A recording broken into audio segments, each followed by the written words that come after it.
OK, alors maintenant, tu as trouvé, c'est combien? Moins 285,8 kJ.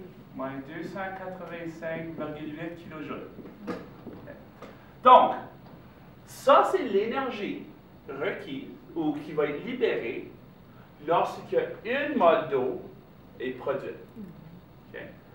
Maintenant, si j'étais, puis je devrais pas mettre un gars, une flèche, okay. Si j'étais pour décomposer l'eau, de prendre l'eau et décomposer en ses constituants, bien sûr, l'enthalpie standard de formation serait l'opposé, ce serait un plus. Okay. Si j'avais 2 moles d'eau, je devrais multiplier ça. Alors, souvenez-vous que toutes les formules ici, c'est des delta H pour une mole de ces différentes molécules-là. Okay?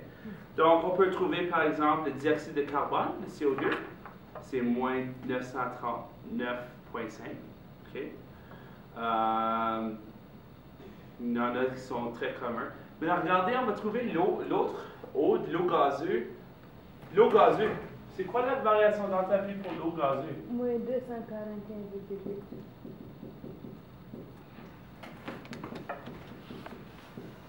L'eau aussi peut-être sur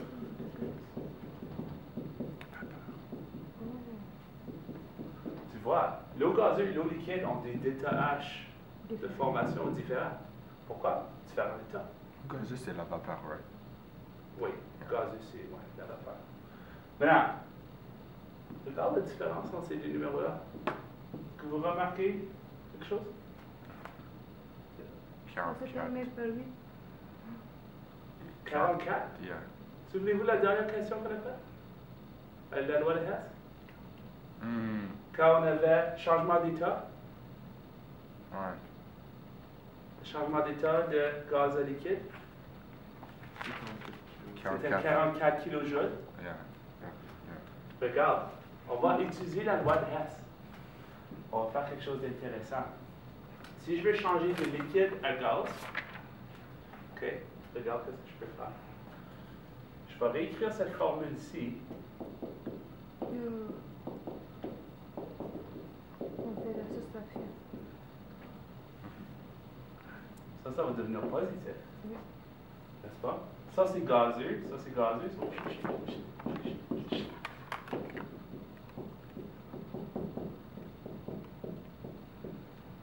Faire une belle flèche. Je vais écrire ça comme du monde. Okay.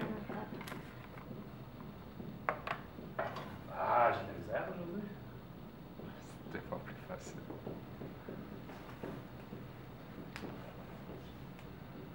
Utiliser la loi de Hess, c'est la même chose. On remarque 44. Comme dans la dernière question. Donc, on peut utiliser les enthalpies standards de formation sur les mêmes sortes de formules. Sauf ça ici, c'est pour la formation d'une mole. OK, excellent. Là qu'on a ça, on peut s'en servir. C'est utile. On en a plusieurs molécules très communes. OK. Alors, on peut trouver toutes sortes d'enthalpies standards de formation. Ça, c'est vraiment pratique. Mais comment est-ce qu'on va s'en servir de façon plus pratique? Bien, on peut faire ça pour calculer les variations d'enthalpie. Okay. Alors, on va utiliser ça pour faire des calculs de variation. Monsieur, Oui.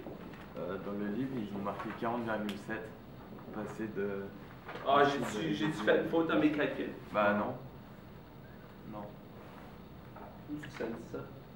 Non, dans la question. Ouais. Ah. Mais en tout cas, c'est assez proche, on voit. C'est ça. Ouais. Vous avez pas fait d'erreur aussi? C'est pas nécessairement une erreur, c'est juste des fois il y a d'autres facteurs. Peut-être dans la question, ils n'ont pas pris des enthalpies standards de formation. Je sais pas. Mais on peut faire des calculs de variation d'enthalpie utilisant ces formules-là. Mais n'oubliez pas aussi l'énergie libérée, l'énergie acceptée dans les formules change selon. Selon quoi ça? Selon l'état. Oui, selon l'état, mais je dis plutôt comme. Par exemple, disons, je ferais l'expérience pour trouver l'énergie avec mon calorimètre. Puis je le fais à Regina. je fais la même expérience à Vancouver, que je fais la même expérience à Calgary, je vais avoir 3 résultats différents. Est-ce que l'énergie peut sortir d'air? Parce qu'on a différentes pressions d'air, Ouais. on a différentes températures, différentes... c'est Alors, pour faire attention, il y a plusieurs choses qui influencent ces facteurs-là. Alors, des fois, les réponses vont être un petit peu différentes d'un endroit à l'autre au monde. Okay? Alors, souvent, quand tu vas voir... mais ça ici, c'est pas mal standard, mais si tu regardes les états liquides, gazeux, puis tout ça, ben, ça va toujours dire à cette pression atmosphérique, à cette altitude. Voilà.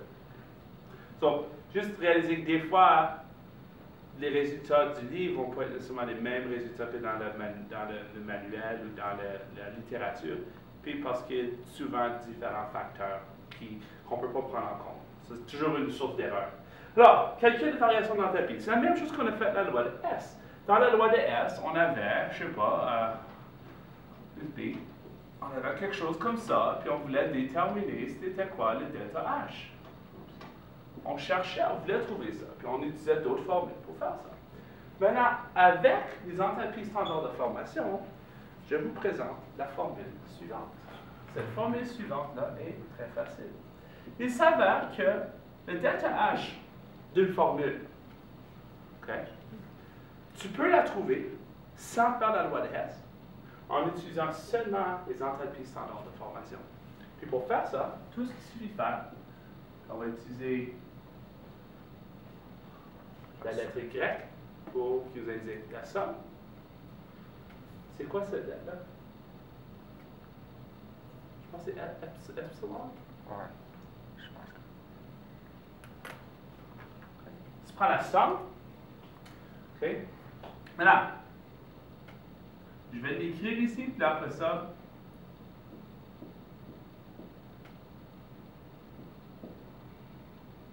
je vais vous l'expliquer.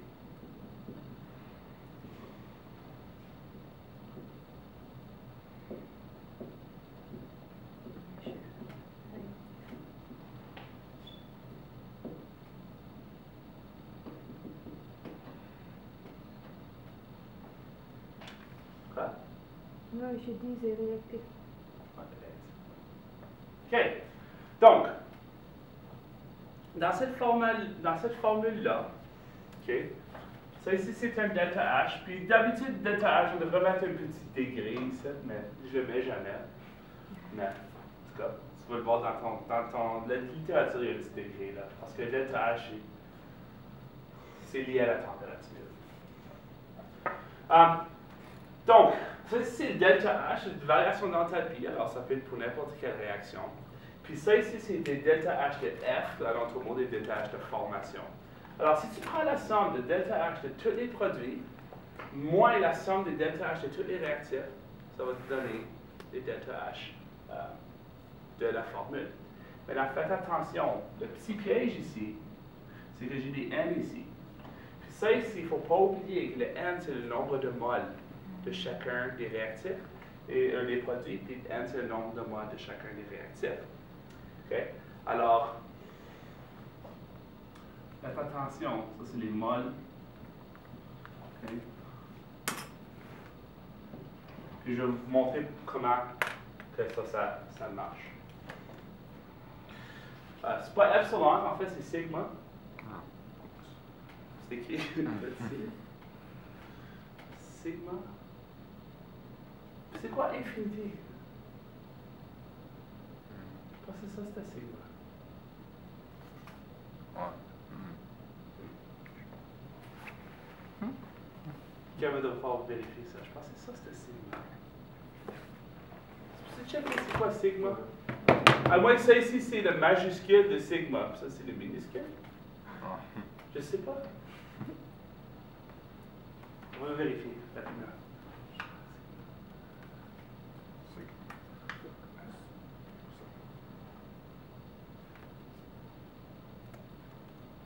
Moi, c'est sigma.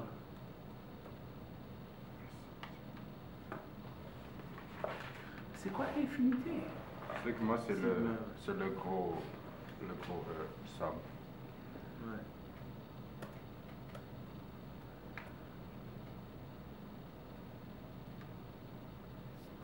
infinité, c'est quoi le nom de cette lettre-là?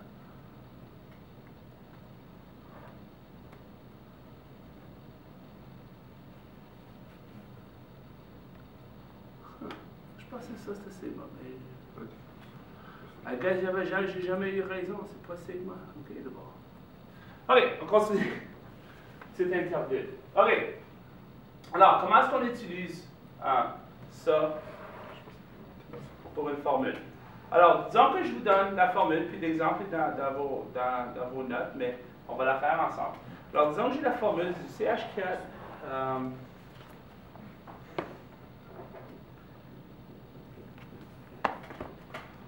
CH4 gazeux. Ça ici, c'est du méthane. Ça donne du CO2 gazeux plus 2H2O gazeux. Okay. Ça ici, c'est la réaction, bien sûr, juste de la combustion du méthane. C'est la même chose qui sort pour nos brûleurs Bunsen. Okay. Puis on veut trouver c'est quoi le delta H pour cette formule-là. Okay. Alors, pour faire ça, voici comment on peut faire. On va utiliser la formule suivante. Okay. Donc, le delta H va égaler à la somme de... On va commencer avec les produits. Okay. Alors, il faut qu'on fasse tous les produits en premier. Alors, les produits sont ces deux-là. Okay. Alors, on va commencer avec le dioxyde de carbone. Quel est le delta? OK, premièrement, j'ai combien de moles de dioxyde de carbone? J'ai une mole. Donc, j'ai une mole, OK, multiplié par, quel est le delta H de formation du CO2? Moins 393,5. Pour le gazeux? Yeah. Oui. Combien? Moins 393,5 kilojoules. Okay. Alors là, okay, j'ai toutes les informations pour mon premier produit. Quand on parle d'une somme, on parle d'une opération, une addition. Donc, je vais additionner mon prochain produit. Mon prochain produit, c'est l'eau. Okay. Donc, j'ai combien de moles d'eau? 2. J'en ai 2. C'est normal que j'ai besoin de multiplier 2 parce que si j'utilise mon enthalpie standard de formation, si j'ai 2 moles ici, je dois avoir 2 fois l'énergie. Alors, je dois utiliser l'enthalpie standard de formation pour l'eau. Moins 241. Gazeux, 241. Moins 241,8 kilojoules. Alors, ça ici, c'est la somme de tous les produits. J'ai fait tous les produits. Alors, je peux comme mettre tout ça ici dans une parenthèse, une grosse parenthèse, des crochets, si vous voulez. Okay? Ensuite, il faut que je soustrais la somme des réactifs. Okay? Donc, je prends mon premier réactif, c'est le CH4. Combien est-ce que j'ai de mol de CH4? Moins 74,6. J'ai une mol de CH4. Ça Okay. Mon delta H de formation pour mon CH4, c'est? Moins 74. Moins 74,6 kilojoules. Ouais. OK. Il faut que je fasse le prochain réactif qui est l'oxygène. Maintenant, l'oxygène, regarde, es-tu là? Qu'est-ce qu'on fait avec l'oxygène d'abord? On le laisse comme ça. Ah, l'oxygène. Là, l'oxygène. OK. C'est intéressant. Je pourrais mettre, j'ai 2 moles d'oxygène, n'est-ce pas? OK. Maintenant, l'enthalpie standard de formation de l'oxygène, vous autres, c'est un élément pur à l'état naturel. Donc, l'oxygène, est-ce qu'il y a besoin d'énergie pour le former? Non. C'est un élément pur à l'état naturel. Donc, c'est 0 kJ. Ça prend 0 énergie pour créer de l'oxygène, de l'air. Okay. Donc, ça, c'est cette même formule ici. Alors, basically, la somme, je fais la somme, le nombre de moles, fois l'enthalpie standard de formation pour chacun des produits. Ça fait 1 mol fois cette enthalpie standard là, plus 2 moles fois l'enthalpie standard, et je soustrais la somme pour les réactifs. Okay. Alors là, on va simplifier. Heureusement, on peut simplifier très rapidement. Moins 380 delta H égale moins 383,5 kJ, pas kilogramme. Okay. Si j'ai un 1, donc j'ai rien besoin de faire. Okay. Plus ici, j'ai un 2 par contre, donc je vais avoir. Je vais les garder en parenthèse. 483. 483,6 Oui. kilojoules. OK. Encore une fois, il faut que je garde ça séparé. Soustrait. Là, je me rapproche ici. Là. Moins 74,6 kilojoules, ça reste pareil. Et puis, c'est 2 fois 0, donc je n'ai rien besoin de là. Alors, on simplifie ce côté ici. Maintenant, j'ai moins plus moins. Alors, ça devient moins moins, qui est juste une addition. Alors, il faut que j'additionne ces deux-là. Ça fait que je devrais avoir 800 quelque chose. 877,1. Moins. 800. Moins 877 Ouais, 1,1. kilojoules. Alors, j'ai simplifié tout ça ici. Moins 74,6 kilojoules. Maintenant, moins donne plus. Alors, ma variation d'enthalpie finale va être de Moins 802,5. moins 802,5 kilojoules. Et ça, vous autres, c'est le delta H de cette formule-là.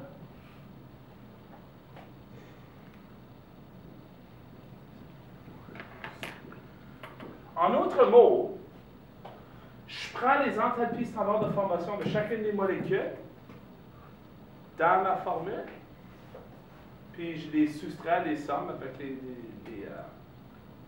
avec les moles, bien sûr. Et après que je fais le calcul, j'ai ma variation d'enthalpie de ma formule. Donc, je n'ai pas besoin de prendre d'autres équations qui ont déjà été faites. Je peux juste prendre tous les enthalpies standards de formation. Je calcule et je trouve mon delta H. Donc, on peut oublier l'autre formule. Ben non, il ne faut pas oublier la loi de Hess, parce que ça va être sur un examen. Puis, n'oublions pas, comment est-ce qu'ils ont déterminé ça? C'est en utilisant la loi de Hess. N'est-ce pas? Parce que si on voudrait vraiment, vraiment comme se compliquer la vie, je pourrais prendre la formule de formation de ça, la formule de formation de ça, la formule de formation de ça et de ça. Je mets les 4 formules, puis je pourrais utiliser la loi de S pour dériver la même formule. N'est-ce pas?